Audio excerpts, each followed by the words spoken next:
Assalamualaikum warahmatullahi wabarakatuh.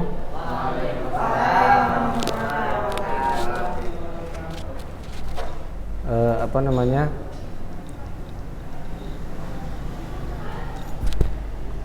Alhamdulillahirabbil alamin. Puji syukur kita ucapkan kepada Allah Subhanahu wa taala yang mana pada hari ini kita masih diberikan kesehatan serta kesempatan sehingga kita bisa melanjutkan materi pembelajaran IPA kita pada hari ini ya. Oke. Nah, apa namanya? Untuk anak didik kami kelas 9D ya. Nah, jadi kan kemarin ada tugas kan? Udah selesai? Nah, jadi itu dikerjakan. Itu wajib dikerjakan. Udah wajib dikerjakan. Ya. Jadi kayak gini ya. Ini bukunya udah dapat semua belum? Belum. Ada yang belum dapat buku? Kenapa belum dapat buku?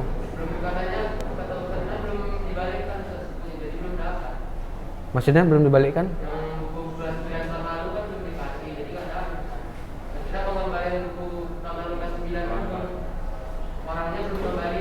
Oh, buku kelas 9 tahun lalu bukan beli, bukan? Nggak beli ya? Dikasih gitu aja, bukan beli? Bukan? Oh. Jadi perhatikan dulu ya. Ya, perhatikan. Tadi Ustadz, kalau misalkan ngasih tugas itu untuk ke depan ya, untuk ke depan. Ini tugas untuk ke depan. Itu melalui WA ya. Jadi nanti di video.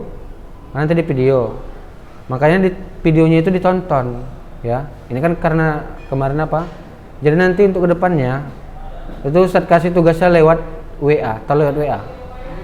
Jadi dikirim lewat WA jawabannya, lembar jawabannya dikirim lewat WA. Jadi makanya harus ditonton videonya. Jadi kalau misalkan nggak ditonton, nanti nggak bisa lah ini, nggak tahu tugasnya apa aja kan gitu. Jadi nanti begitu udah di videonya ke YouTube harus ditonton karena nanti Ustadz sering itu ngasih tugas ya di akhir setelah selesai pembelajaran itu Ustadz kasih tugasnya nanti dikirim ke mana? Ke WA ya, dikirim melalui WA. Jadi harus apa namanya? Harus paham ya. Ngerti ya? Jadi tugasnya itu dikirim melalui WA. Nah, ini untuk tugas kali ini, karena kan kemarin Ustadz bilang kita jawab sama-sama, ya kan? Kita diskusikan. Nah, jadi ini nggak usah dikumpul tugasnya, ya. Tugasnya ini nggak usah dikumpul. Jadi ini tugasnya kita koreksi sama-sama aja, ya. Kita koreksi, kita periksa sama-sama, ya. Tapi untuk ke depan tugasnya itu dikumpul. Karena ini kan masih masa daring kan. Jadi tugasnya untuk ke depan itu melalui dikirim lewat WA ya. Nanti WA-nya dikirimkan oleh ustadz admin ke grup atau bisa juga nanti melalui video. Ustadz kirimkan nanti melalui video ya. Jadi yang di rumah makanya tetap juga ditonton video. Jangan nggak ditonton video yang sudah di share ke grup atau sudah dibagikan. Ya, supaya apa? Karena kan materinya dari situ. Ini udah ditonton kan? Yang maksudnya yang udah dibagikan kemarin itu video tentang, udah kan? Datang ya. Maksudnya yang nggak datang kemarin udah ditonton kan videonya kan? Jangan nggak ditonton ya videonya ya. Nanti kalau yang belum itu ditonton karena apa? Nanti itu kan materinya berkelanjutan, paham kan? Materinya kan berkelanjutan. Kalau misalkan kalian nggak lihat videonya, nanti susah lah memahami materi selanjutnya. Jadi itu materinya berkelanjutan dia, paham kan? Makanya harus tonton videonya, begitu ya. Supaya apa? Supaya nanti bisa memahami materi berikutnya, begitu. Paham ya? Oke? Nah, kemarin ada Ustaz kasih tugas, udah selesai itu tugasnya. Udah ya? Hah? Udah lah ya, udah selesai ya. Oke, coba kita jawab lah ya. Tuh soal nomor 1, apa jawabannya?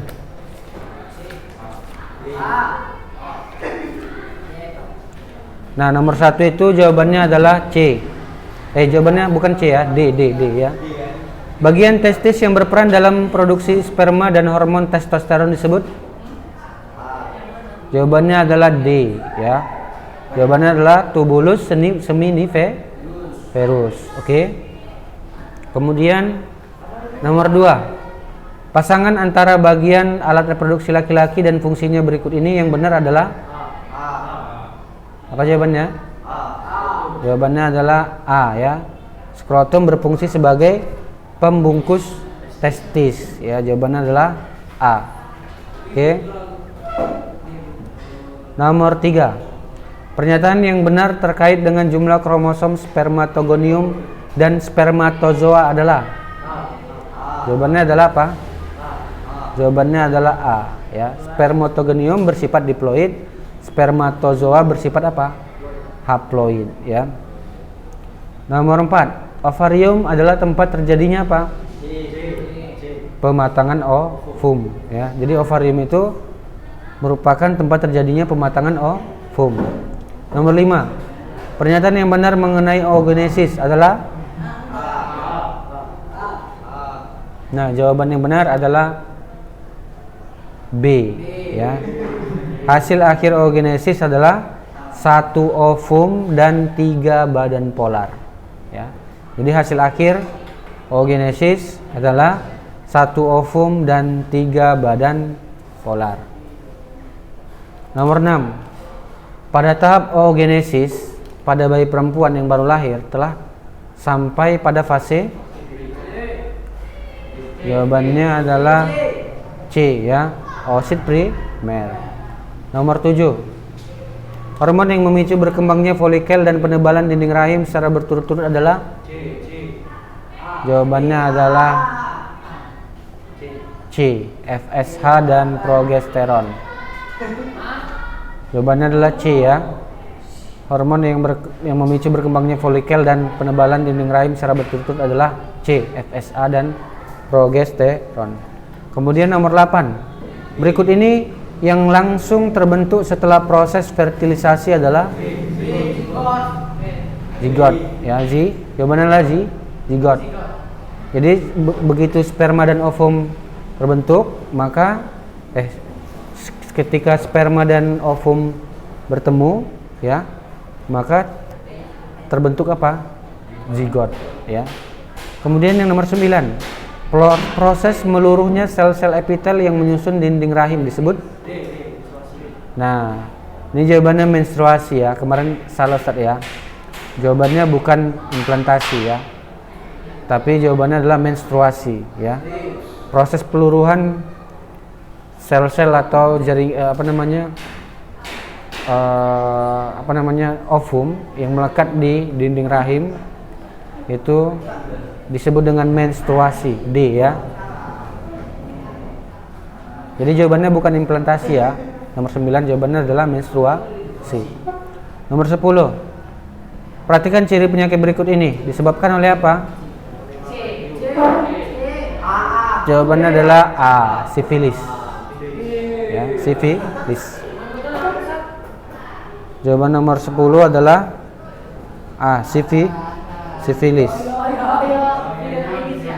Hah? Sifilis. Oke, paham ya sampai sini ya. Jadi jawaban nomor 10A. Ustaz ulangi ya. Jawaban nomor 1 adalah apa? C. Oh, D ya, bukan C ya, D. Nomor 2 adalah A. Nomor 3 adalah A. Nomor 4 Nomor 5 B. Nomor 6 C ya. Nomor 7 C. Nomor 8 B. 9 B. 10 A. Oke ya. Sampai sini bisa lah ya. Kemudian bagian 2. Ya, bagian 2 nomor 1. Ya. Dan bagian 2 nomor 1. Jelaskan proses terjadinya menstruasi dan hormon yang berperan. Nah,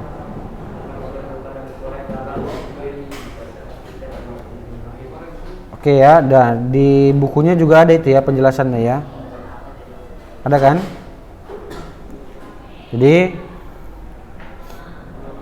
menstruasi itu terjadi karena apa? Ya, karena mula-mula sel telur itu tidak dibuahi oleh apa? Sel sperma. Nah, karena sel telur tidak dibuahi oleh sel sperma, maka sel telurnya bagaimana? Menempel di endometrium, kan begitu? Nah, jadi setelah dia menempel, ya, bagaimana? Setelah dia menempel, maka nanti dia akan meluruh bersama dinding rahim, kan begitu? Meluruh bersama dinding rahim atau endometrium. Nah, jadi secara ininya ya, secara penjelasannya ya, itu apabila sel telur tidak dibuahi oleh sel sperma, ya, itu akan memicu dinding rahim menebal, ya, akan memicu apa? Dinding rahim menebal. Jadi, sorry ya. Jadi menstruasi itu terjadi ketika sel telur tidak dibuahi oleh sel sperma, begitu ya kan? Nah, nanti di situ akan terbentuk yang namanya hormon estrogen dan hormon progesteron. Ya. Hormon estrogen dan hormon progesteron. Tetapi di sini hormon estrogen dan progesteronnya dia sedikit. Nah, karena dia sedikit, itu bisa menyebabkan rusaknya dinding rahim dan pecahnya pembuluh darah, sehingga terjadilah menstruasi. Jadi harusnya hormon estrogen dan progesteron itu ya, itu dia ini apa namanya? Fungsinya adalah mempertebal dinding rahim, begitu ya. Mempertebal dinding rahim. Nomor 7 C ya.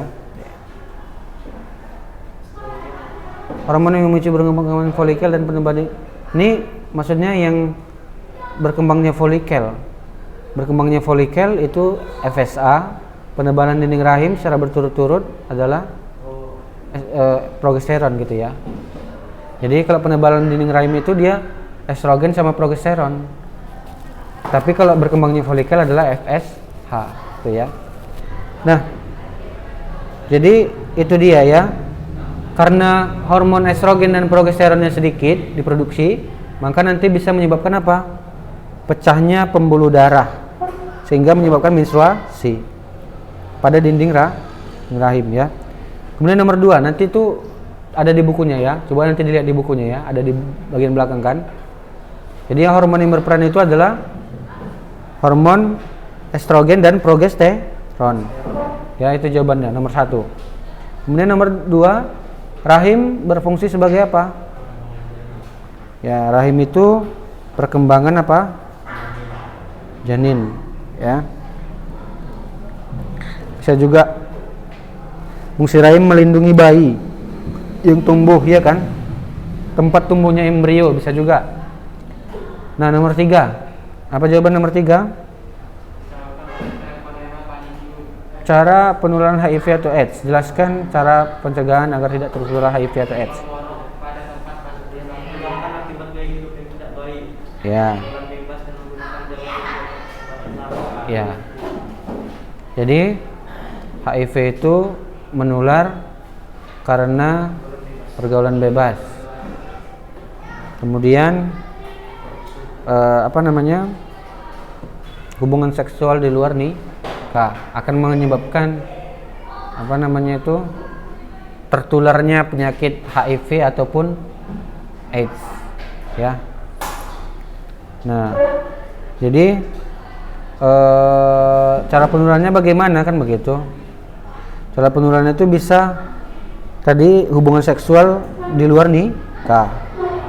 Kemudian bisa juga melalui jarum suntik.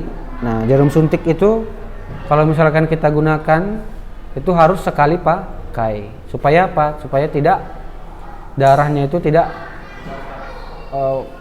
virus yang ada di dalam darah tersebut tidak menular, kan begitu. Kalau misalkan sudah selesai jarumnya, itu dibuang harusnya, ya.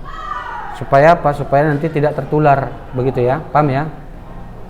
Nah, jadi bagaimana cara pencegahannya, kan begitu? Jadi cara pencegahannya melakukan hubungan seksual hanya kepada pasangannya, begitu ya. Hanya jika sudah menikah. Tidak boleh Tidak boleh dengan yang tidak pasangannya. Paham ya? Tidak boleh dengan yang tidak pasangannya. Paham ya? Oke.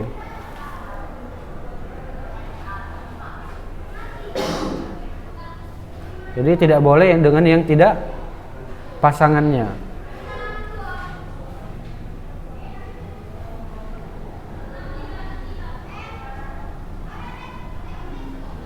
Kemudian cara menghindarinya itu bisa juga dengan penggunaan jarum suntik yang lebih dari satu, sekali pakai, ya. Berarti tidak boleh lebih dari satu kali pemakaian, seperti itu ya. Oke, itulah dia cara pencegahannya.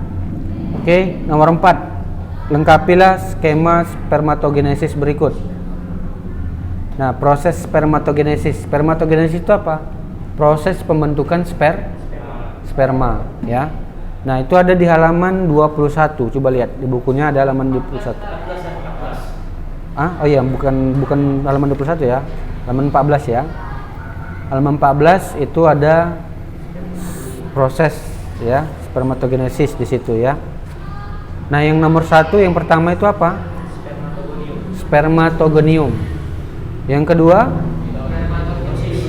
spermatosit primer. Yang ketiga adalah spermatosit sekunder. Yang keempat spermatid. Yang kelima adalah spermatozoa, ya. Jadi di situ satu spermatogonium menghasilkan berapa?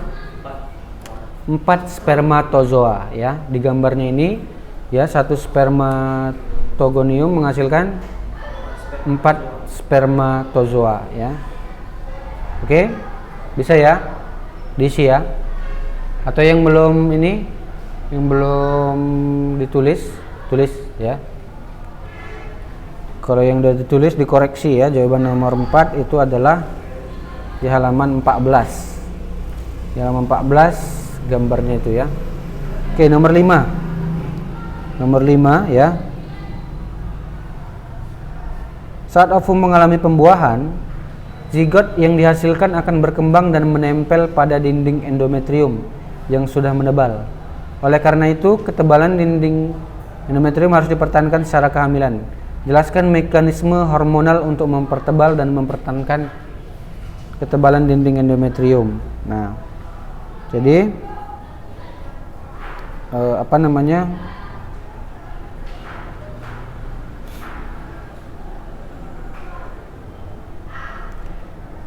jadi ada namanya proses penebalan dinding rahim, kan begitu? Nah, bagaimana mekanismenya? Nah, jadi saat ovum mengalami pembuahan, zigot itu yang dihasilkan akan berkembang dan menempel di mana? Dan akan menempel di dinding endometrium, kan begitu? Yang sudah menebal. Nah, di sini ada namanya hormon FSH ya. Hormon FSH itu yang dihasilkan oleh kelenjar hipofisis merangsang pertumbuhan folikel yang menghasilkan hormon estrogen yang berfungsi untuk merangsang terjadinya penebalan dinding rahim. Nah, setelah terjadi ovulasi, korpus luteum akan menghasilkan hormon progesteron yang akan mempertahankan ketebalan dinding rahim yang memungkinkan terjadinya implantasi. Nah, setelah terjadi kehamilan terbentuk plasenta. Plasenta inilah yang membentuk HCG. HCG yang akan mempertahankan korpus luteum agar tidak berdegradasi. Nah, itulah jawabannya ya. Untuk soal nomor 5. Nah, jadi nanti coba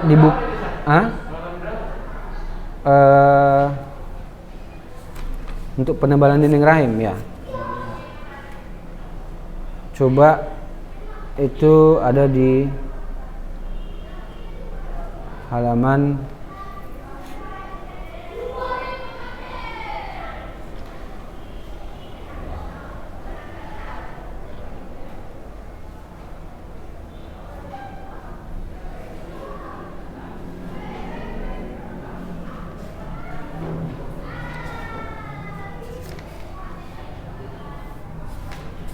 coba buka halaman 25.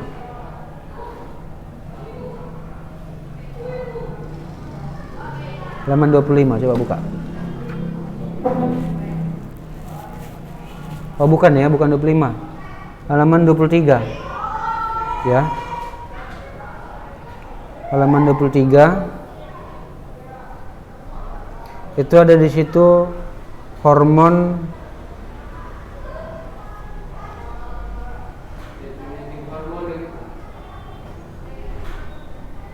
Oh, tapi di situ nggak dibuat ya fungsi korpus luteum ya di halaman 23 ya.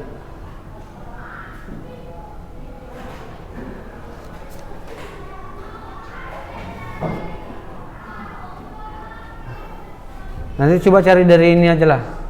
Dari apa namanya? Google ya. Dari internet. Di situ dibuat korpus luteum ya, korpus luteum tapi nggak dibuat fungsinya apa ya. Jadi seperti yang Ustaz jelaskan tadi ya, seperti yang Ustaz jelaskan tadi bahwasannya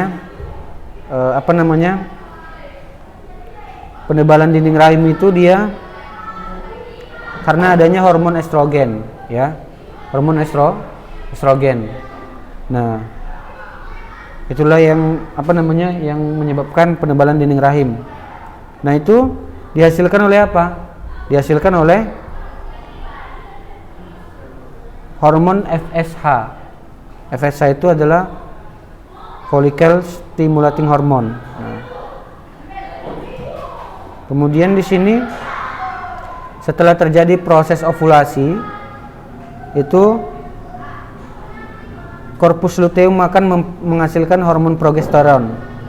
Nah, jadi di situ fungsinya hormonnya adalah progesteron dan estrogen yang akan mempertebal dinding rahim. Begitu ya.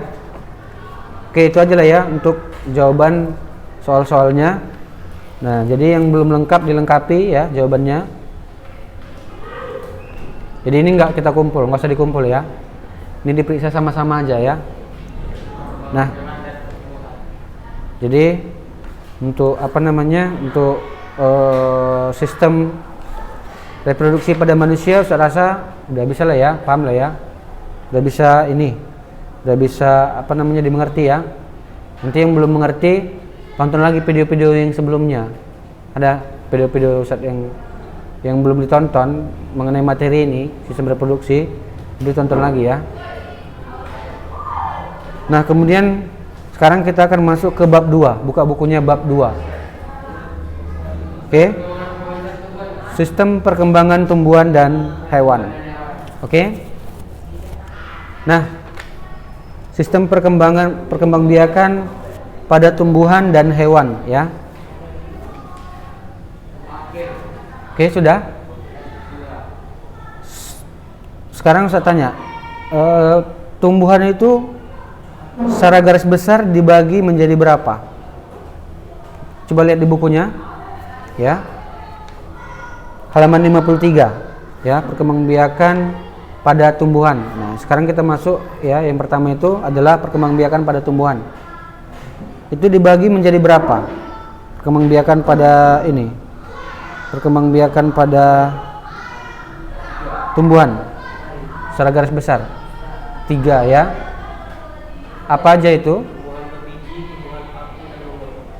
Ya, jadi secara garis besar tumbuhan itu dibagi menjadi 3, yaitu tumbuhan berbiji, tumbuhan paku, dan tumbuhan lumut ya. Tumbuhan berbiji disebut dengan apa?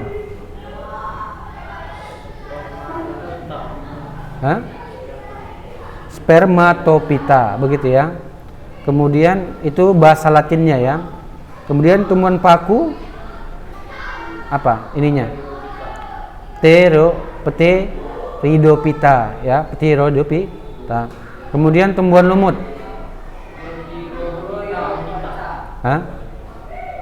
Bryophyta, ya kan? Tumbuhan lumut adalah Bryophyta. Oke. Nah, jadi secara garis besar tumbuhan dibedakan menjadi 3, yaitu apa? Yaitu tumbuhan berbiji atau Spermatopita, tumbuhan paku atau Pteridopita, dan tumbuhan lumut atau apa? Bryophyta. Oke? Sampai sini paham ya? Nah, kemudian tumbuhan berbiji itu dibagi menjadi berapa?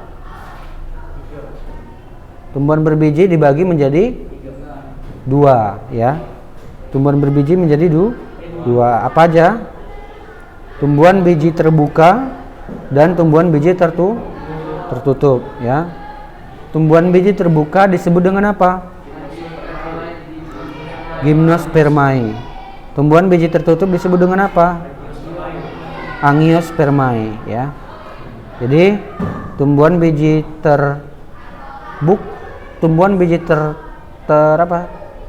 disebut dengan Angiospermae. Sedangkan tumbuhan biji terbuka disebut dengan Gymnospermae. Oke ya. Ya. Jadi nanti ada contoh-contohnya ya. Tumbuhan biji tertutup itu apa aja contohnya? Tumbuhan biji terbuka apa aja contohnya? Ya. Paham ya? Nanti ya. Oke, coba ini buat dulu catatannya ya. Ini ya.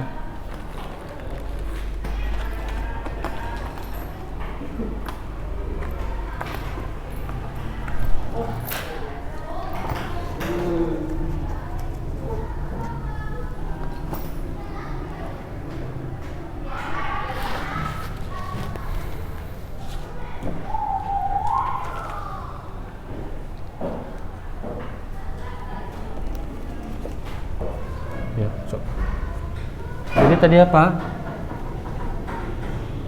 Secara ini tadi judulnya ya.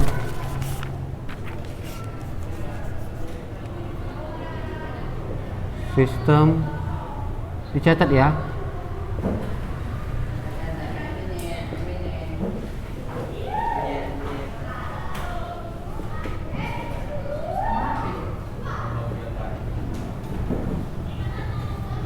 Sistem perkembangbiakan hewan dan tumbuhan dan hewan. Pertama kita masuk ke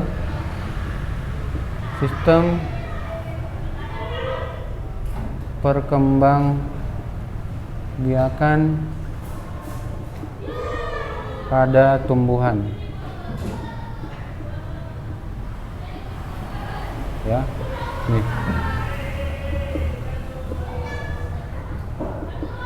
Nah, tumbuhan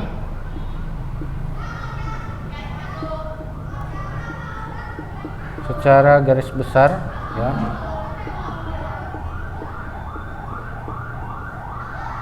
dibedakan menjadi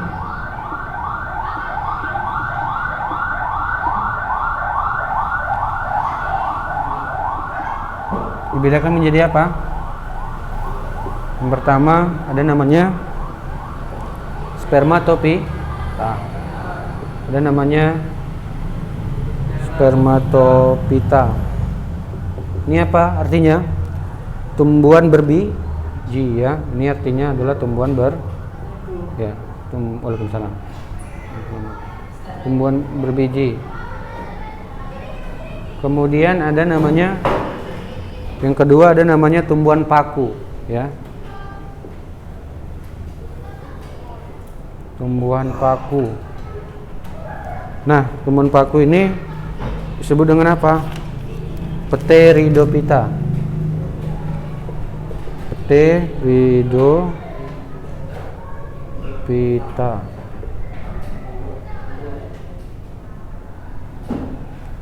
Kemudian yang ketiga ada namanya apa? Bryophyta.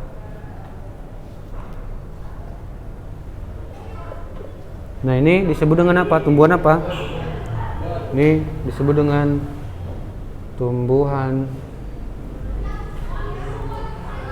lumut ya. Nah, jadi yang pertama akan kita bahas adalah spermatophyta ya.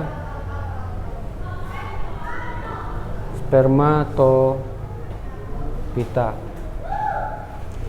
Spermatophyta ini terbagi menjadi berapa? Tumbuhan berbiji terbagi menjadi dua. Apa aja itu? Yaitu ya, Angiospermae dan Gymnospermae ya. Yaitu apa? Angiospermae atau yang disebut dengan apa ini? Ya. Tumbuhan biji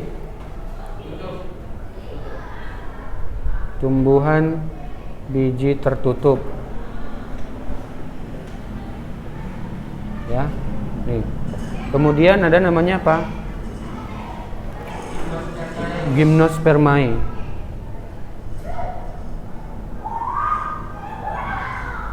Nah, ini artinya adalah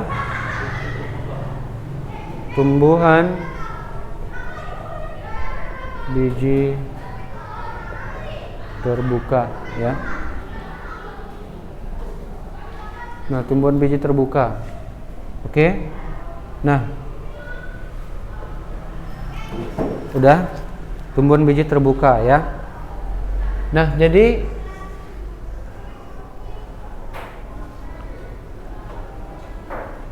Angiospermae itu tumbuhan biji tertutup, Gymnospermae itu tumbuhan biji terbuka. Angiospermae contohnya apa? Ya, ini ya. Contoh Angiospermae yaitu mangga ya kan? Mangga, rambutan, kelapa, padi, dan lain-lain. Dan ya,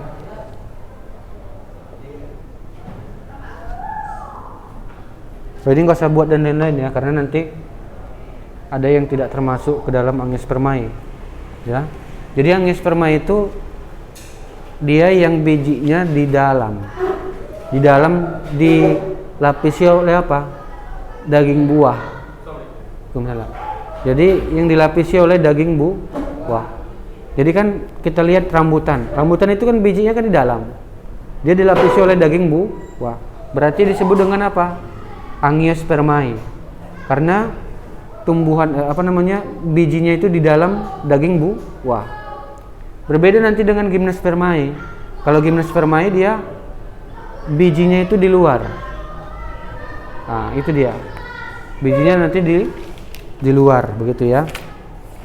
Nah, itu nanti akan kita bahas ya. Kalau di perkembangbiakan Gymnospermae ya, itu nanti di halaman berapa? Coba buka bukunya di halaman berapa itu?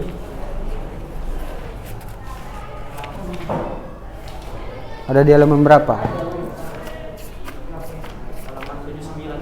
Halaman 79. Halaman 79 ya. Contohnya adalah apa? Melinjo kan begitu. Pinus ya kan? Nah itu ya. Oke. Sekarang kita lanjutkan kemari ya. Nah, jadi sekarang kita masuk ya, yaitu perkembangbiakan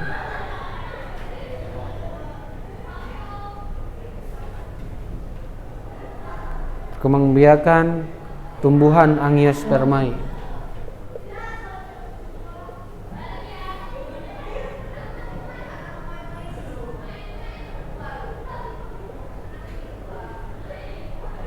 Ya ini ya, Angiospermae ya.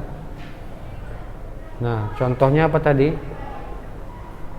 Contohnya adalah mangga,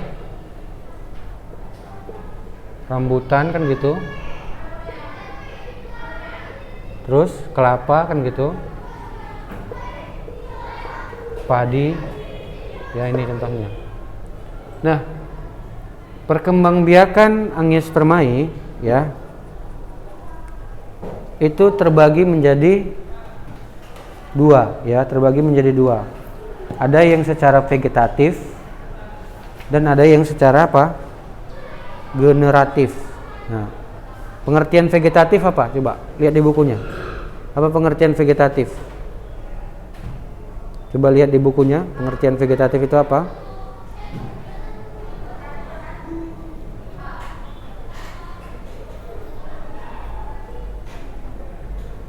Perkembangbiakan pada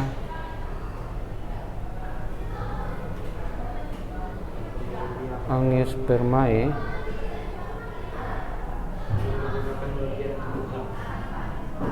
terbagi menjadi berapa? Terbagi menjadi dua ya. Terbagi dua. Yang pertama ada namanya vegetatif. Apa pengertian vegetatif? Ya. Jadi vegetatif itu ya. Vegetatif nanti ada yang secara alami dan ada yang secara buatan. Vegetatif ini artinya perkembangbiakan yang tanpa bertemunya sel kelamin jantan dan sel kelamin betina. Itu dia. Sel kelamin jantan pada tumbuhan apa?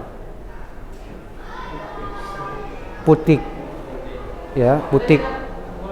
Sel kelamin jantan iya, usah tulis ntar lagi ya. Jadi sel kelamin jantan apa ya? Benang sari ya, bukan putik ya. Sel kelamin betina adalah putik. Pernah lihat ini? Pernah lihat benang sari? Misalkan di tanaman ada benang sari atau ada putik, kan ada bunga kan? Bunga itu kan ada di situ putiknya atau benang sarinya kan? Nah, jadi di situ itulah yang disebut dengan alat perkembangbiakannya. Dari situ nanti terbentuk apa? Bakal buah, ya kan? Bakal buah, barulah nanti terbentuk apa? Buah yang ada bijinya, gitu ya. Nah, maka dari situlah nanti terbentuk apa? Buah rambutan begitu. Nah, dari biji tersebut nanti bisa ditanam kembali menghasilkan tumbuhan yang baru kan begitu. Nah, jadi seperti itu dia kalau vegetatif ya. Kalau dia apa? Kalau generatif nanti ya, kalau generatif. Nah, generatif itu artinya pertemuan antara terjadinya pertemuan antara sel gamet jantan dengan sel gamet apa? Betina ya. Sel gamet jantan disebut dengan apa? Disebut dengan benang sari. Sel gamet betina pada tumbuhan disebut dengan putik ya. Itulah secara generatif. Nah, sekarang kita masuk yang pertama itu secara vegetatif. Nah, secara vegetatif ini ya, secara vegetatif itu artinya ya adalah aseksual ya. Aseksual itu ya, vegetatif ini ya, perkembangbiakan ya.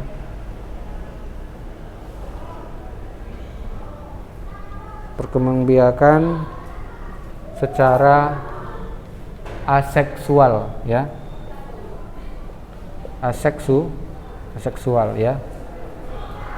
Oke, perkembangbiakan secara aseksual. Oke, sebentar ya, dicatat dulu ya. Catat dulu ya.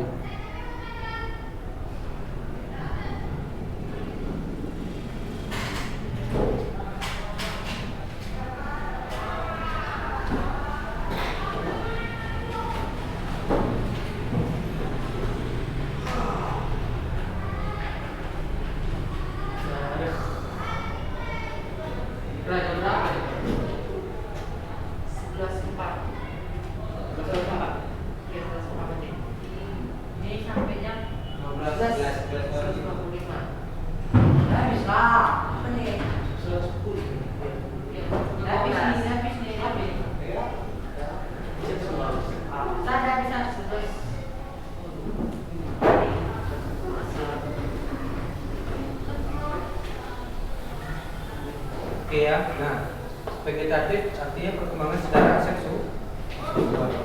Nah seksual ini artinya tanpa bertemunya gamet betina dengan gamet jantan.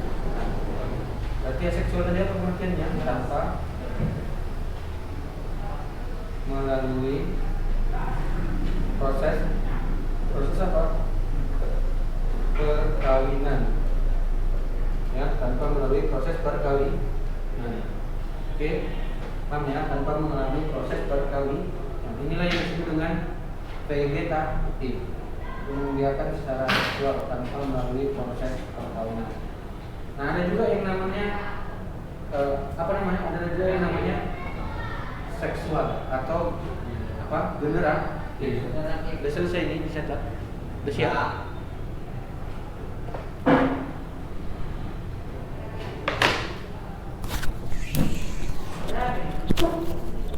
Pulangnya jam 11:05 ya? 11:05 kan? Tunggu ya. Dikit lagi lah ya. Jam 11:04 udah.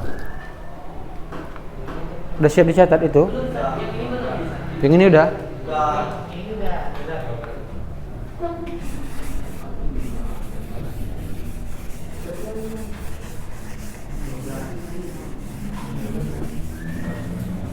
Nah. Oke. Nah, ada juga yang secara generatif ya. Ada juga yang secara generatif. Nah, kalau generatif artinya apa? Yang secara kawin ya. Berarti ini proses reproduksi